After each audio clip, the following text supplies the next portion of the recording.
The trial of Worth had been running for 4 years without a result that mattered, and I had stopped expecting one. My council disagreed. They filled the ceremony hall with torches and fresh rushes every solstice, arranged the candidates in order of rank, and waited for the mate mark to do what it had not done. The court came in their good wool. Grayer lay at the foot of the dais with his head on his paws and his eyes closed, as he had lain at every trial for 4 years, which was the same way he lay everywhere now, still, and absent, and making no sound at all. He had not made a sound since Mira died. My wolf, the one who had run beside me for 2 decades and spoken in my blood the way a second heartbeat speaks, had gone somewhere inside himself and pulled the door shut, and I had learned not to knock. So I sat on the dais and watched the 8th trial of Worth in 4 years proceed with the orderly grace of something no one expected to work. 12 candidates. I knew their names before the herald read them. My steward had given me the list the week before, and I had read it the way I read grain tallies now, carefully, dutifully, and with the absolute certainty that nothing on it would change anything. The 11th name on the list was not the name I had been given. I noticed because I had memorized the list, and because Grieve, my court herald, a man of excellent organization and occasional small cruelties, had a particular stillness to his face when he read it, the stillness of a man trying not to find something funny. He read the name clearly, Senna of the Hold Vaults. No rank. No pack title. No qualifier of any kind. There was a murmur in the hall. Not laughter, exactly. More the sound of people deciding whether laughter was appropriate. Senna of the Hold Vaults was known to the court in the way that floors are known, as something present, clean, and entirely beneath notice. She tended the archive vaults beneath the east wing. She had done so for 3 years. She moved through the hold's lower passages with her brushes and her oilcloths in the quiet, unhurried manner of a woman who had made peace with her own invisibility, and the court saw her the way the court sees everything that keeps a hold running, not at all. Grieve had added her name when the 11th candidate withdrew that afternoon. He had told me, with the same careful stillness in his face, that the slot needed filling and she was available. I had nodded and said nothing. It was a jest. We both knew it was a jest. He would not have called it one, and I would not have named it, but the understanding sat between us plainly enough. I watched her walk forward from the back of the hall. She was not dressed for ceremony. She had done what she could. Her hair was clean, her dress was the better of whatever 2 dresses she owned, a dark wool that had been mended at the hem with slightly different thread, but she had not had time to prepare, or had not thought to, or had known it would not matter regardless.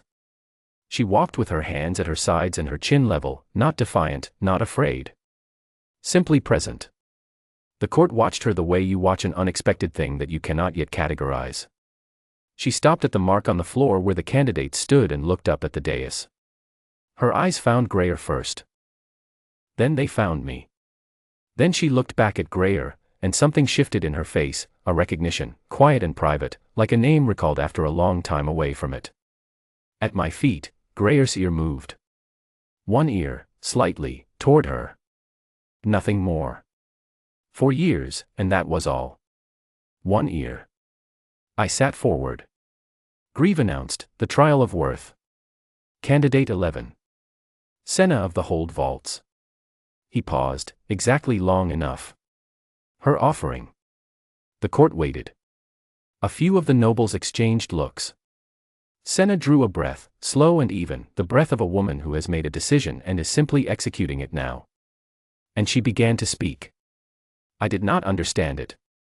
Not immediately. Not for the first several words.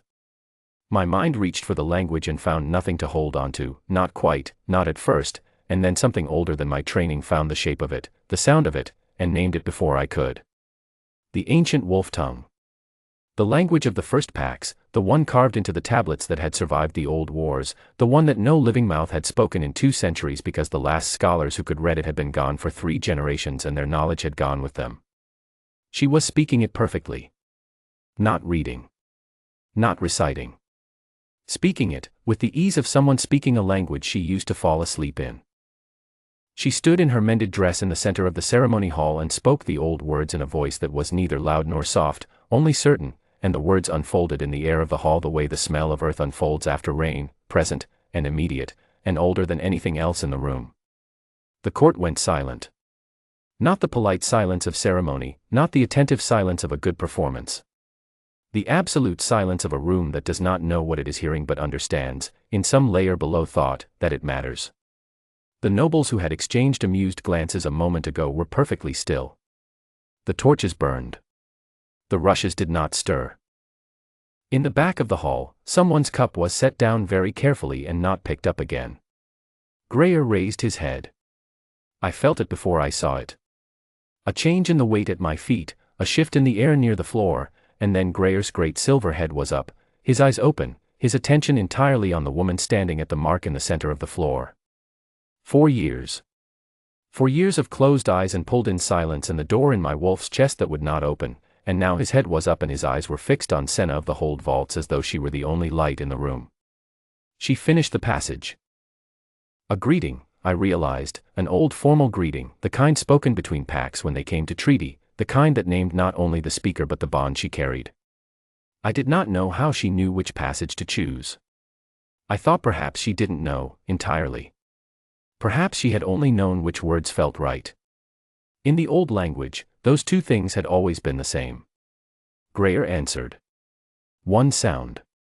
A single, low note, not quite a howl and not quite a word, the old word for recognized, for present, for here you are at last. A sound I had not heard him make in 4 years. A sound I had begun to believe I would never hear again. It left his chest and traveled the length of the hall and settled into the walls like a stone settling into water, and the ripples of it moved through every person in the room.